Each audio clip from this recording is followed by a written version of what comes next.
नमस्कार दोस्तों, राधे राधे, हरे कृष्णा। चीकोज रेसिपीज़ में एक बार फिर से आप सबका स्वागत है। तो आज बात करेंगे शरद पूर्णिमा की कि शरद पूर्णिमा कब है, इसका इतना महत्व क्यों है, पूजा विधि क्या होगी और इस दिन जो खास भोग है क्या बनाया जाएगा, ठाकुर जी को कौन सी पोशाक धारण करवाई जाएगी और जो कार्तिक के महीने का जो स्नान है वो कब से शुरू होगा। तो आज इसी पर चर्चा करेंगे। तो जी शरद पूर्णिमा आने ही वाली है। 19 अक्टूबर मंगलवार के दिन जो शरद पूर्णिमा आ रही है, अश्विन मास में शरद पूर्णिमा आती है। इस दिन से जो सर्दियां हैं आरंभ हो जाती है, हल्की हल्की ठंडक आनी शुरू हो जाती है। तो शरद पूर्णिमा को कोजागरी पूर्णिमा, रास पूर्णिमा और अश्विनी पूर्णिमा के नाम से भी जाना जाता है। कहते हैं कि इस दिन जो चंद्रमा की छटा है, चंद्रमा की जो रोशनी है वो देखने लायक होती है, अद्भुत होती है। वैसे तो साल में 12 पूर्णमासी आती है, पूर्णिमा आती है, तो अलग पूर्णिमा का अलग महत्व होता है। लेकिन जो अश्विन मास की शरद पूर्णिमा होती है इसका तो महत्व बिल्कुल अलग होता है और इसे एक पर्व के रूप में मनाया जाता है।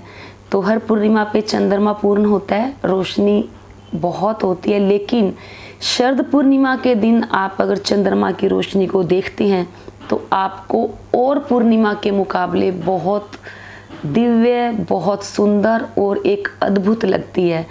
और वैसे भी जब पूर्णिमा का चंद्रमा होता है तो उसमें शीतलता बहुत होती है। तो पिछली बार भी मैंने आप लोगों को बताया था कि कुछ एक उपाय होते हैं, जैसे जो मानसिक रोगी होती है, जिन्हें थोड़ा सा डिप्रेशन हो जाता है, तो उन्हें पूर्णिमा के दिन यानी कि शरद पूर्णिमा के दिन क्या क्या उपाय करने चाहिए। इसी वीडियो के अंत तक बने रहें, अंत में आपको एक दो उपाय मैं जरूर बताऊंगी। तो कहते हैं कि शरद पूर्णिमा के दिन जो चंद्रमा है धरती के बेहद करीब होता है और आकाश से अमृत की बूंदें बरसती है। तो शरद पूर्णिमा की रात्रि को चंद्रमा के नीचे जरूर बैठना चाहिए, चाहे कुछ ही देर क्यों ना बैठें।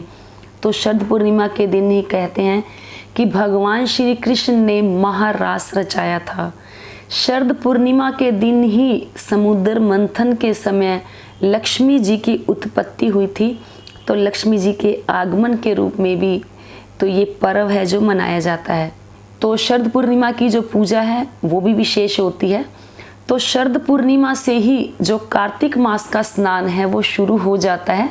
कुछ लोग कार्तिक मास में जैसे ब्रह्म मुहूर्त में उठकर स्नान करते हैं, कुछ लोग पूरे महीने व्रत करते हैं। तो वो शरद पूर्णिमा के दिन से ही अपना स्नान दान दीप दान जो भी है वो शुरू कर देंगे। और जो सुबह ब्रह्म मुहूर्त में उठकर स्नान करना होता है वो भी पूर्णिमा से ही शुरू हो जाएगा, शरद पूर्णिमा से ही। दूसरा, जो लोग पूर्णिमा के व्रत शुरू करना चाहते हैं तो उन्हें भी शरद पूर्णिमा से ही अपना जो व्रत है वो शुरू करना होगा। तो बाकी पूरा साल जो पूर्णिमा के व्रत कुछ लोग होते हैं कि जैसे पूर्णिमा के बोलते हैं कि कुछ बोलते हैं 5 साल करेंगे, कुछ लोग बोलते हैं कि 1 ही साल करेंगे। तो शरद पूर्णिमा से अपनी पूर्णिमा के जो व्रत हैं वो शुरू करें। तो शरद पूर्णिमा के दिन खीर बनाई जाती है, ठाकुर जी को सफ़ेद रंग के वस्त्र धारण करवाए जाते हैं। और मैंने तो यहाँ तक सुना है कि बांके बिहारी जी के मंदिर में जब आधी रात को चंद्रमा होता है, वो बिहारी जी के ठीक चरणों के पास उसकी रोशनी बहुत आ रही होती है और जो बिहारी जी है सफ़ेद उज्जवल कपड़ों में बहुत ही दिव्य लग रहे होते हैं। तो आप भी अपने बाल गोपाल को, अपने ठाकुर जी को, राधा रानी को जो सफ़ेद रंग की पोशाक है वो ही धारण करवाएं। तो जैसा कि मैंने आपको बताया कि साल में 12 पूर्णिमा होती है, तो पूर्णिमा पे महत्व बहुत होता है, लेकिन जो ये शरद पूर्णिमा आती है इसका एक अलग ही महत्व है मेरी दृष्टि से। क्योंकि मैं बैठे बैठे कुछ सोच रही थी और फिर मैंने और मेरी बेटी ने कुछ बात की तो लगा कि वाकई इस शरद पूर्णिमा का जो उद्देश्य है वो हमारे जीवन के साथ जुड़ा हुआ है और उसका एक अलग ही महत्व हो जाता है। तो उसकी एक वीडियो अलग से आप लोगों को ज़रूर मिलेगी। शरद पूर्णिमा से पहले पहले आप लोगों को वो वीडियो जो है वो मिल जाएगी। तो शरद पूर्णिमा के दिन चंद्रमा की विशेष रूप से पूजा की जाती है। मान लो कुछ लोग अगर पूरे पूर्णिमा के व्रत नहीं रखते हैं या पूरे कार्तिक के महीने में भी व्रत नहीं करते हैं तो शरद पूर्णिमा का व्रत जरूर करें। सुबह ब्रह्म मुहूर्त में उठें, अच्छे से पूजा करें। कुछ लोग कलश स्थापना करते हैं, तो कलश स्थापना भी आप कर सकते हैं पूर्णिमा के दिन, अच्छा होता है। दिन में सत्यनारायण भगवान की कथा सुने और उन्हें भगवान को केले का भोग लगाएं और जो प्रसाद बनाया जाता है वो प्रसाद बनाएं। और शाम को भी अच्छे से धूप दीप नैवेद्य से पूजा करें। और शाम के समय भी तुलसी जी में दिया लगाया जाएगा, क्योंकि पूर्णिमा का दिन है, कार्तिक मास का जो आरंभ है यहीं से हो जाता है, शरद पूर्णिमा से ही। तो सुबह भी तुलसी जी में आप दिया जलाएंगे, शाम को भी तुलसी जी में दिया जलाएं, सत्यनारायण की कथा सुने, ओम नमः भगवते वासुदेवाय मंत्रों का जाप करें। और साथ ही साथ शरद पूर्णिमा के दिन लक्ष्मी जी की पूजा अर्चना आप जरूर करें, क्योंकि अभी मैंने बताया कि आज ही के दिन लक्ष्मी जी की उत्पत्ति हुई थी। तो लक्ष्मी जी की पूजा करने से धन मिलता है, वैभव मिलता है, समृद्धि मिलती है। और सबसे बड़ी बात यह है कि जब भी पूजा करें तो हमेशा माँ लक्ष्मी से यही बोले, जब भी पूजा करें।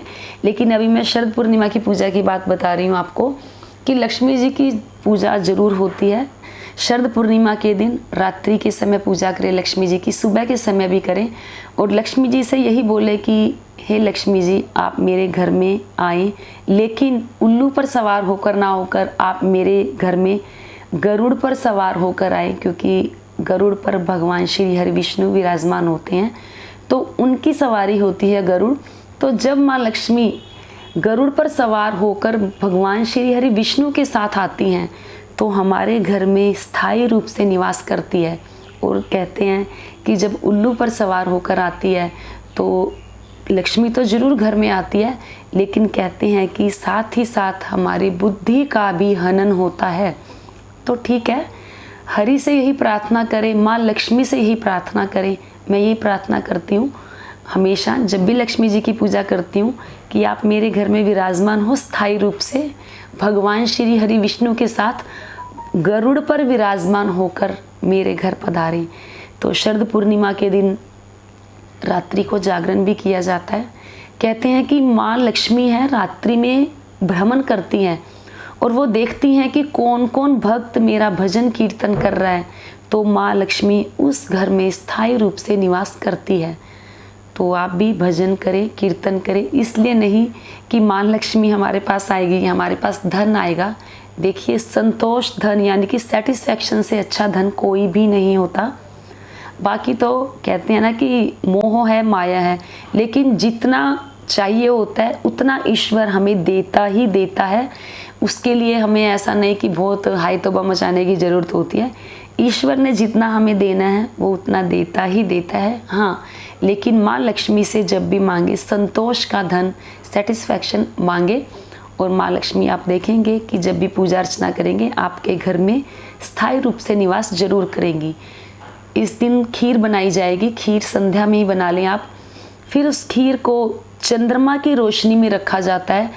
मैंने बताया अभी कि कहते हैं कि आकाश से अमृत की वर्षा होती है, तो जब हम खीर को चंद्रमा के नीचे रखते हैं तो कुछ अमृत की बूंदें उस खीर में भी आ जाती हैं, जो कि एक औषधि का रूप धारण कर लेती हैं, जिससे कि जो हमारे को शारीरिक कष्ट होते हैं, कहते हैं कि अगर वो खीर खा ली जाए तो शारीरिक कष्टों से काफ़ी हद तक मुक्ति मिलती है। तो रात को चंद्रमा की रोशनी में खीर रखें, खीर को हल्की जाली से ढककर रखें या कोई नेट का दुपट्टा हो उससे अच्छे से ढककर रखें, ताकि चंद्रमा की रोशनी उस खीर के अंदर आ जाए। तो फिर रात्रि के 12 बजे आपने देखा है कि जो चंद्रमा है पूर्ण रूप से होता है और बहुत अच्छी रोशनी होती है। तो खीर ऐसी जगह रखें जहाँ चंद्रमा की रोशनी खीर में आ सके। तो फिर उस खीर को आप 1-1:30 बजे उठा लें, या अगर पॉसिबल हो तो सुबह उठा लें 4 बजे उठकर, क्योंकि कार्तिक का महीना लग ही चुका होता है, सुबह ब्रह्म मुहूर्त में स्नान किया जाता है। तो सुबह उठकर उस खीर को उठाएं और ठाकुर जी के चरणों में उस खीर को रखें। ठाकुर जी को सबसे पहले उस खीर का भोग लगाया जाएगा, उसके बाद उस खीर का भोग घर में सभी प्रसाद के रूप में लें या सबको बांट दें। तो जो लोग शरद पूर्णिमा के दिन व्रत करेंगे वो रात्रि को जैसे ही चंद्रमा निकलेगा तो चंद्रमा को जल देंगे। तो चंद्रमा को जल देने के लिए आप एक थाली लगाएंगे, थाली में एक दिया रखें, देसी घी का दिया लगाएं, थोड़े से फूल रखें और एक चांदी का लोटा लें। चांदी का लोटा नहीं है तो कोई बात नहीं, आप एक स्टील का लोटा लें, उसमें पानी डालें और एक चांदी की अंगूठी हो या चांदी की कोई चीज़ हो तो दिया जलाकर चंद्रमा की अच्छे से पूजा करें, उनको फूल अर्पित करें, उनको जल अर्पित करें। जल आप अर्पित कैसे करेंगे, आपके पास जो चांदी की चीज़ होगी, चांदी की अंगूठी हो या चांदी के बिछुए नए होते हैं कई बार घर में, बिछुआ हो गया, चांदी की ही कोई चीज़ लेनी है, कोई भी हो, तो हाथ में आपको चांदी की अंगूठी या जो भी चांदी की चीज़ है हाथ में लेनी है। उसके बाद चंद्रमा को जल देना है। जो जल है उस चांदी के पात्र में या चांदी की जो चीज़ लिया उसको छूते हुए ज़मीन पर आए, इस तरीके से आपको चंद्रमा को जल देना है। उनकी अच्छे से दिया जलाएंगे, दिए से उनको दिया भी दिखाएंगे। तो इस तरीके से चंद्रमा को जल देने के बाद आप अपने व्रत का जो पारण है वो करेंगे। बाकी जब व्रत करते हैं तो उनमें संध्या होने से पहले जो व्रत का जो पारण है या व्रत खोल दिया जाता है, लेकिन जब पूर्णिमा होती है तो उस दिन चंद्रमा को देखकर ही अपने जो व्रत है उसको खोला जाता है। शुद्ध सात्विक भोजन किया जाएगा, जो मर्जी बनाए आप, लेकिन प्याज लहसुन का सेवन ना करें।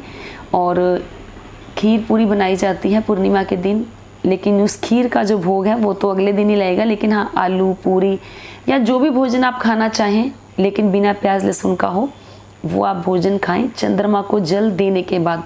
उसके बाद रात्रि को हल्का फुल्का जागरण करें, कीर्तन करें, नृत्य करें, भगवान श्री हरि विष्णु माँ लक्ष्मी को याद करते हुए। तो बाल गोपाल का भी अच्छे से श्रृंगार करें और उन्हें चंद्रमा की रोशनी में ज़रूर लेकर जाएं। तो ये है पूजा विधि जो मैंने आप लोगों को बताई है। तो चलिए अब थोड़ा सा मैं आपको बता दूं, जैसा कि मैंने आप लोगों को बताया ही था कि वीडियो के अंत में आपको थोड़ा सा 1-2 उपाय बताऊंगी शरद पूर्णिमा के। तो जी, जो शरद पूर्णिमा की रात्रि को जब चंद्रमा एकदम सर पर होता है, यानी कि 12 बजे होते हैं, तो जिन बच्चों को थोड़ा सा डिप्रेशन की प्रॉब्लम होती है या जो बच्चे जिनका चंद्रमा वीक होता है, तो उन बच्चों को जो माँ हैं अपने साथ छत पर लेकर जाएं या ऐसी खुली जगह पर लेकर जाएं जहाँ पर चंद्रमा की पूरी रोशनी आपके बच्चे पर और आप पर पड़े। तो बच्चा आपका अगर पढ़ाई में भी हल्का कमज़ोर है तो माँ को चाहिए कि अपने सीधे हाथ की तरफ बच्चे को रखें और चंद्रमा की रोशनी में कुछ देर बिताएं। तो ऐसा करने से जो बच्चे का चंद्रमा है वो भी मजबूत होता है। जिन लोगों का मान लो मानसिक प्रॉब्लम होती है, जिनको हल्की फुल्की डिप्रेशन आजकल तो सबको ही होता है, तो या हल्की फुल्की कोई प्रॉब्लम आती है तो वो चंद्रमा की रोशनी में खुले में ज़रूर बैठे और एक टक चंद्रमा को ज़रूर निहारे। कहते हैं कि पूर्णिमा की रात्रि को, यानी कि पूर्णिमा के दिन जो हमारा स्वभाव होता है वो एकदम पीक पर होता है। तो चंद्रमा की रोशनी में आप जाकर ज़रूर बैठें। जिनकी थोड़ी सी प्रॉब्लम है वो तो जाएं ही जाएं, जिनको प्रॉब्लम नहीं भी है वो भी एक चंद्रमा की रोशनी में जाएं और चंद्रमा की शीतलता को अपने अंदर ग्रहण करें।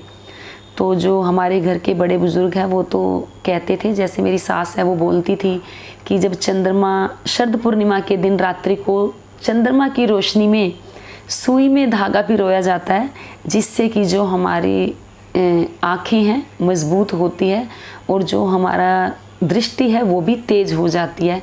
ऐसा वो हमें बताती थी। हमारे जो घर के बड़े बुज़ुर्ग हैं वो हमें बताते थे, क्योंकि हर कोई चीज़ तो गूगल में मिलती नहीं है। तो इसीलिए आप लोगों से मैं बोलती हूँ कि हमेशा बुज़ुर्गों के पास बैठा करें, कि बुज़ुर्गों के पास हमें वो चीज़ मिल जाती है जो हमें गूगल पर भी नहीं मिलती है। तो बुज़ुर्गों के पास बैठें, अच्छी अच्छी चीज़ें हमें सुनने को मिलेगी और जब हम उनसे कोई चीज़ सुनेंगे तो हमें लगेगा कि वाकई हम वो चीज़ देख रहे हैं।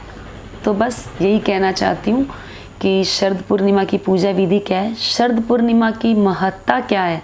मेन यही है कि शरद पूर्णिमा के दिन ज़्यादा से ज़्यादा शांत रहें। तो चंद्रमा को याद करते हुए पूरा दिन बिताएं। रात्रि को जब चंद्रमा की शीतलता होती है उसे अपने अंदर ग्रहण करें।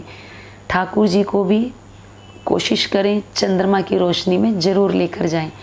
तो बाकी एक और वीडियो आपको मिलेगी ही मिलेगी शरद पूर्णिमा पर ही। और फिर से बता दूं, जो लोग कार्तिक मास का स्नान करना चाहते हैं तो वो कार्तिक मास का जो स्नान है वो शरद पूर्णिमा से शुरू हो जाएगा।